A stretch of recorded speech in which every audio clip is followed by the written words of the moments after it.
ओम गणेशाय नमः। ओम नमः शिवाय।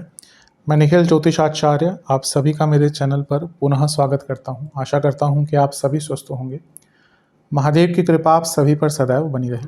ये वीडियो धनु यानी कि सजिटेरियस के लिए बहुत विशेष है, क्योंकि वीडियो है सूर्य देवता के राशि परिवर्तन के बारे में। सूर्य महाराज 17 अक्टूबर को राशि बदल रहे हैं और आपके तीसरे 11वें भाव में आकर विराजमान हो जाएंगे। सूर्य देवता एक बहुत विशेष ग्रह हैं। ग्रहों में उनको राजा की उपाधि दी गई है। प्रताप, प्रभाव, प्रकाश, गुडविल, आपके नाम का या आपका वर्चस्व कितना है, लोग आपकी इज्जत कितनी करते हैं, सरकार के कारक, सरकारी कार्यों के कारक, पिता के कारक, प्रमोशंस के कारक, देवालयों के कारक, शिवालयों के कारक, वैद्य, आयुर्वेद, योग, कई चीज़ों के कारक सूर्य ही हैं। तो अवश्य उनका गोचर महत्वपूर्ण होता है। सूर्य एक मात्र ग्रह है जो ऑलमोस्ट निरंतरता से या बहुत आइडेंटिकल वे में राशि बदलते हैं।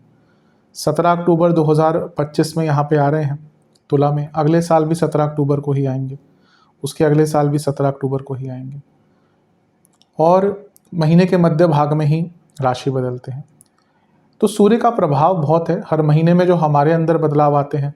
आप देखेंगे कई बार ना कि साल में कभी किसी एक महीने में घटना घटेगी, या तो कोई बीमार पड़ेगा, या अगर वो निरंतरता से एक ही महीने में हो रहा है ना, तो उसके पीछे सूर्य का गोचर ही होगा। कई लोगों के साथ होता है कि भाई उनको लगता है कि हाँ भाई अक्टूबर में उनका एक्सीडेंट हो जाता है या चोट लग जाती है। कोई बोलेगा कि किसी एक मंथ में हर साल मैं बीमार पड़ जाता हूँ। कोई बोलेगा मुझे हर साल में किसी एक महीने में मुझे प्रॉफिट अवश्य होता है। तो उसके पीछे सूर्य का गोचर बहुत महत्वपूर्ण होता है। आप ये मान के चलिए कि उसके पीछे फिर सूर्य का ही प्रभाव होगा, क्योंकि वही एक ग्रह है जो इतने नित्य होते हैं। यहाँ पे जो सूर्य का गोचर है तो वो मंगल के साथ भी बैठे हैं, बुध के साथ भी बैठे हैं। बुध 24 तक यहाँ पे है, मंगल 27 तक यहाँ पे है, और यहाँ पे उन पर राहु का प्रभाव भी, और वो नीच के भी हैं।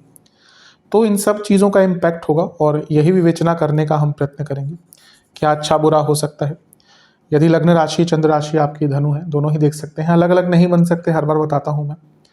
मेरा मत भी बताता ही हूँ मैं हमेशा कहता हूँ लग्न से देखिए। उसके बाद भी लोग पूछते हैं कि आप कहाँ से सजेस्ट करते हैं। मैं हमेशा बताता हूँ कि भाई मेरी अगर माननी है और सच में प्रैक्टिकलिटी अपनानी है तो लग्न से देखिए। चंद्र राशि मन का कारक होती है, भावनाओं से युक्त जो चीज़ें होती हैं वो वहाँ से आती हैं। इसलिए 7.5 आदि जो है ना, बस आप देख सकते हैं चंद्र राशि से। लेकिन अगर मेरी माने तो लग्न से देखेंगे तो अच्छा है। अगर आपको टाइम अपना कंफर्म है तो लग्न से देखिए, अदरवाइज नहीं कंफर्म तो फिर राशि से देख सकते हैं। जैसा मैंने कहा, अगर आपको जहाँ से सूट करता है वहाँ से देखिए। कुछ उपाय भी बताऊंगा। सूर्य महाराज का ये गोचर हमारे लिए अच्छा रहे, इसी कामना से इस विवेचन का आरंभ हम सूर्य देवता के एक मंत्रोच्चारण के साथ करेंगे। सूर्य देवता का गोचर हमारे लिए अच्छा हो, इसलिए हम एक सूर्य देवता के मंत्र के साथ ही इस विवेचन का आरंभ करेंगे। ओम भास्कराय विद्महे महातेजाय धीमहि तन्नो सूर्यः प्रचोदयात्। शुरू करते हैं। सूर्य का 11वें भाव में आना बहुत अच्छा माना जाता है। नीच के हैं, लेकिन ये चीज़ को मैं कई बार एक्सप्लेन कर चुका हूँ कि नीच के ग्रह को बुरा नहीं कहना चाहिए। मैंने समझाया भी है। रिसेंटली एक वीडियो आई थी शुक्र की, मैंने उसमें समझाया है कि नीच का मतलब ज्योतिष के आधार पर जब हम देखते हैं तो हीन होता है, यानी कि जो ग्रह अपनी अच्छी क्वालिटीज से हीन हो जाता है उसको नीच का ग्रह कहते हैं। तो उसका कुछ प्रभाव आएगा, उसकी हम चर्चा करेंगे। 11वें घर के सूर्य, जैसे मैंने कहा, बहुत अच्छे माने जाते हैं। ये उपचय भाव है, तो यहाँ पे सूर्य वैसे ही अच्छा रिजल्ट देते हैं। शास्त्र कहते हैं 11वें घर के सूर्य व्यक्ति को श्री युक्त करते हैं, धन युक्त करते हैं, अपार धन प्राप्ति का योग होता है। व्यक्ति को राजा से लाभ मिलता है। आज के टाइम में क्या कहेंगे, या तो सरकार से लाभ, या आपके जो कंपनी है जहाँ पे आप काम करते हैं वहाँ से आपको लाभ प्राप्त होगा। और शास्त्र कहते हैं 11वें घर में सूर्य राज्य कर्मचारी भी बनाते हैं। तो अगर आप सरकारी जॉब के लिए प्रयत्न कर रहे थे, इस महीने में आपका कोई इंटरव्यू वगैरह पड़ता है, तो सरकारी जॉब लगने के योग बहुत अच्छे बन जाते हैं। सरकारी कार्यों में पूर्णता प्राप्त करने के योग बहुत अच्छे बन जाते हैं। अगर आपका कोई सरकारी एग्ज़ाम है, लेट्स से कि नॉट ओनली फॉर जॉब, अगर आपका स्टडी के लिए कोई एग्ज़ाम है, उसमें भी आप बहुत अच्छा करेंगे। तो राज्य संबंधित, राजा संबंधित यानी कि सरकार संबंधित, आज की डेट में सरकार से संबंधित कार्य, वो जॉब ढूंढना हो, स्टडी का हो, कुछ और कोई एग्जाम हो आपका, उसमें लाभ मिलेगा। सरकारी कार्य जो अपूर्ण रह रहे थे वो पूर्ण हो सकते हैं। तो 11वें घर के सूर्य बहुत अच्छा रिजल्ट देते हैं। 11वें घर के सूर्य कहीं ना कहीं व्यक्ति की इच्छाओं को भी पूरा करते हैं, लेकिन 11वें घर के सूर्य व्यक्ति की इंद्रियों पर कंट्रोल नहीं रहता। शास्त्र ने यही शब्द का उपयोग किया कि उसका अपनी इंद्रियों पर कंट्रोल नहीं रहता। तो कभी कभी 11वें घर के सूर्य मैरिड लाइफ, लव लाइफ में प्रॉब्लम्स क्रिएट करते हैं। किस प्रकार की? चीटिंग के इश्यूज। व्यक्ति का ध्यान भटकता है, उसको अपने पार्टनर में कमी दिखती है और उसके कारण मैरिड लाइफ, लव लाइफ में थोड़ी प्रॉब्लम आ सकती है। इसके साथ ही 11वें घर के सूर्य थोड़ा व्यक्ति को कला प्रेमी भी बनाते हैं। वो व्यक्ति थोड़ा, आप देखेंगे आपका अब भाई कुंडली में आपके शुक्र बहुत अच्छे हैं, बृहस्पति बहुत अच्छे हैं, तो उनका वैसे ही कला की तरफ प्रेम होता है। अब हर व्यक्ति तो कला प्रेमी नहीं होता, ना ही हर व्यक्ति के अंदर कला होती है। अब आप देखिए कि अगर कोई व्यक्ति अच्छा गाना गाता है, कितने लोग अच्छा गाना गा पाते हैं? आवाज़ कितनों की अच्छी है? बहुत कम लोगों की। कोई अच्छा खाना बना पाता है, खाना तो शायद हर कोई बना ले, लेकिन अच्छा खाने बनाने वाला वो भी बहुत बड़ी कला है। पाक कला इसको कहते थे हमारे टाइम में, बहुत बड़ी कला इसको हमारे टाइम में, बल्कि संस्कृत में बोलते हैं पाक कला इसको कहा जाता है। तो यानी कि जो अच्छा खाना जो इसमें निपुण होता है उसको पाक शास्त्री कहते थे पहले के ज़माने में। तो यहाँ पे आपका कला के प्रति भी आपकी जो रुचि है वो बहुत बढ़ने वाली है। लेकिन 11वें घर के सूर्य अपनों से बैर करवाते हैं, दोस्तों से बैर करवाते हैं, भाई बहनों से बैर करवाते हैं। तो इन सब से आपके जो संबंध है वो खराब हो सकते हैं। और जैसा मैंने कहा, अपनी इंद्रियों पर थोड़ा सा नियंत्रण रखेंगे तो आपके लिए बहुत अच्छा रहेगा। 11वें घर के जो सूर्य हैं वो भूपति और वाहनपति भी बनाते हैं, यानी कि अगर आपको प्रॉपर्टी लेनी है, अगर आपको वाहन लेना है, दोनों के लिए ही ये बहुत अच्छा योग बन जाता है। तो जैसा मैंने कहा, 11वें घर के सूर्य बहुत अच्छा रिजल्ट देने वाले ग्रह बन जाते हैं। अब क्योंकि नीच की अवस्था के हैं, तो फिर से कहूँगा कि अपने वासनाओं पर, अपने इच्छाओं पर थोड़ा नियंत्रण रखिएगा, लालच से बचिएगा, क्योंकि नीच के ग्रह हैं और यहाँ पे वो राहु से दृष्ट भी हैं। तो इसमें क्या होता है ना, व्यक्ति के पास, देखिए माया अपना खेल इस प्रकार से खेलती है। मैंने कई लोगों को बहुत अमीर बनते देखा और फिर गिरते हुए देखा है, और वो लालच के कारण ही होता है। कई ऐसे एग्जाम्पल्स हैं मेरे पास जिनको बैठे बिठाए पैतृक संपत्ति 5-5 करोड़ की मिली है, 4-5 करोड़ के आसपास मिली है। आज की डेट में कुछ भी नहीं है, खाली है। तो वो माया का खेल होता है, क्योंकि जब लक्ष्मी आती है ना तो माया अपने साथ लेके आती है। तो ये माया से बचने का खेल है, इसलिए अपनी इच्छाओं पर बहुत नियंत्रण रखिएगा, लालच से बचिएगा। बहुत संभावना है इस 1 महीने के कालखंड में आपके पास कोई बहुत सुनहरा ऑफर आएगा कि भाई यहाँ पे पैसा डाल दो, रातों रात डबल पैसा। इन चीज़ों से बचिएगा। पैसा ऐसे आराम से रातों रात डबल नहीं होता, अगर होने लगता तो क्या ही बात थी। अधिकतम फंसते हैं लोग इन चीज़ों में, और बहुत अकलमंद लोग, जब माया का खेल होता है ना, उनके दिमाग पर पर्दा पड़ जाता है। तो इस चीज़ से थोड़ा सा बचिएगा।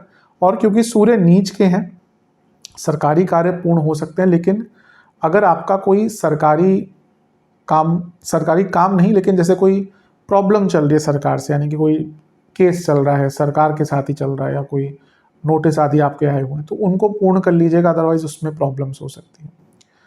और क्योंकि सूर्य नीच के हैं, मंगल के साथ बैठे हैं, तो आपके अपने बॉसेस से भी संबंध थोड़े बिगड़ सकते हैं। अब उनके कारकत्वों की तरफ आते हैं स्वामित्व की तरफ आते हैं। आपके लक्ष्मी स्थान के स्वामी हैं, नवमेश हैं, 11वें घर में आ रहे हैं, तो भाग्य की वृद्धि होगी। इसमें कोई दो राय नहीं है कि भाग्य की वृद्धि होगी। सूर्य आपके 10वें से 12वें के स्वामी हैं, मंगल के साथ बैठे हैं जो 10वें से अष्टम और लग्न से 12वें के स्वामी हैं। 12वां अष्टम ये चेंज दिखाता है। तो अगर आप जॉब चेंज करने का प्रयत्न कर रहे थे तो ये दोनों ग्रह अच्छे हैं उसके लिए। और क्योंकि 10वें घर के स्वामी के साथ बैठे हैं तो ये भी इसकी प्रबलता को बढ़ाता है। और वो जो 10वें भाव के स्वामी है वो सप्तमेश भी हैं, तो हो सकता है कि आपका प्रमोशन होकर रोल भी चेंज कर दिया जाए, ट्रांसफर भी हो जाए। धन की वृद्धि बहुत होती हुई दिख रही है कार्य क्षेत्र में और इवन बिजनेस में, क्योंकि बुध यहाँ पे सप्तमेश है। तो बुध जो है वो आपके लक्ष्मी स्थान के स्वामी के साथ बैठे यानी कि सूर्य, और आपके एक और लक्ष्मी स्थान के स्वामी के साथ बैठे यानी कि मंगल, और लाभ स्थान में बैठे हैं। तो आपके पति या पत्नी को भी लाभ मिलेगा, आप बिजनेस करते हैं तो उसमें भी लाभ मिलेगा, और रिकॉग्निशन प्रमोशन के योग भी बन जाते हैं। पति पत्नी के बीच में थोड़े लड़ाई झगड़े हो सकते हैं, जैसे मैंने कहा था, उग्रता आएगी, पैसों को लेकर ही झगड़े होंगे और ईगो क्लैशेस भयंकर होगी। क्योंकि राहु का प्रभाव सप्तम पर भी है और ये अभी मैंने सूर्य की बात करी, इंद्रियों की बात करी, तो अपनी इंद्रियों पर कंट्रोल कीजिएगा। ये ऐसा टाइम है जब व्यक्ति को अपने पार्टनर से डिसकंटेंटमेंट लगती है और फिर ध्यान भटकता है। और अगर आप कमिटेड हैं भाई, अगर आप कमिटेड नहीं है तो जो भी करना है करिए, पर अगर आप कमिटेड हैं तो मॉरली ये बिल्कुल गलत चीज़ है। जो आजकल बहुत कूल बन गया है पर वो कूल नहीं है, क्योंकि अगर आप कमिटेड हैं, अगर आप कमिटमेंट में आ रहे हैं, उसके बाद फिर वो चीज़ सही नहीं है। अगर आप सिंगल हैं तो जो भी करिए, लेकिन अगर आप कमिटेड हैं तो फिर इस प्रकार की चीज़ें बिल्कुल भी अच्छी नहीं, क्योंकि आप किसी का ट्रस्ट तोड़ रहे हैं। इतने सारे ग्रहों का जो प्रभाव है वो पंचम पर रहेगा। ये धन लक्ष्मी प्राप्ति के लिए अच्छा है, स्टडीज़ के लिए कुछ नए अवसर ला सकता है, लेकिन स्टूडेंट्स को अपने ध्यान पर कंट्रोल करना पड़ेगा, क्योंकि जो कारक हैं और भावेश हैं, यानी कि पंचमेश मंगल और कारक बुध, दोनों पर राहु की दृष्टि है, तो ध्यान बहुत भटकेगा। लेकिन विदेश जाने का प्रयत्न करते जो स्टूडेंट्स, उनको लाभ मिलेगा। लव लाइफ में बहुत केयरफुल रहेगा। इतने सारे ग्रह पंचम को देख रहे हैं तो लव लाइफ में बहुत विघ्न आ सकते हैं। करियर में तो मैंने कह ही दिया कि काफ़ी अच्छा है, और इतने सारे ग्रह जब 11वें घर में एकत्रित होंगे तो आपकी इच्छाओं की भी पूर्ति हो सकती है।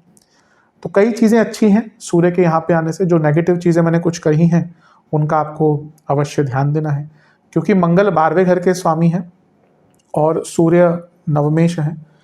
तो ये तीर्थ स्थल है, ये मंदिर है, ये यात्राएं हैं, ये भाव यात्रा का है, दृष्टि है। हो सकता है इस कालखंड में कोई धार्मिक यात्रा का भी आपको मौका मिले। थोड़े खर्चे बढ़ सकते हैं, लेकिन कुछ बदलाव करने का जीवन में बड़े स्तर पर आपको मौका अवश्य मिलेगा। तो ओवरऑल ठीक ही है। हाँ, ओवर थिंकिंग बहुत रहेगी। पंचम में इतने सारे ग्रहों का प्रभाव, और ये सारे ग्रह राहु के प्रभाव में है, तो बहुत, वैसे ही धनु वाले में हमेशा बताता ही हूँ उस चीज़ को कि इनसे ज़्यादा एंग्जाइटी किसी में नहीं होती। एंग्जाइटी का जो दारोमदार है वो धनु वाले लेके बैठते हैं, बल्कि सबसे ज़्यादा एंग्जाइटी इन्हीं के पास होती है, यानी कि इन्हीं को होती है। तो इन सब चीज़ों पर ध्यान दीजिएगा। वैसे ठीक है, जो नेगेटिव चीज़ें मैंने कही उन पर कंट्रोल कीजिएगा। सेहत की अगर हम बात करें तो जिनको जोड़ों का दर्द है उनकी प्रॉब्लम बढ़ेगी। बॉडी में इन्फ्लामेशन बहुत रह सकता है, इंडाइजेशन बहुत रह सकता है, हड्डियों के रोग बहुत तंग करेंगे, एसिडिटी भयंकर रहेगी। जिनको बीपी की प्रॉब्लम है काफ़ी ध्यान दें। एसेट्स बिल्डिंग के लिए भी कहीं ना कहीं बहुत अच्छा है, जो मैं शायद बताना भूल गया। तो इन सब पर ध्यान दीजिएगा। उपाय की तरफ चलते हैं। उपाय के स्वरूप में आपको एक पात्र में जल, गुलाब की पंखुड़ियाँ लेकर सूर्य देवता को जल अर्पण करना है।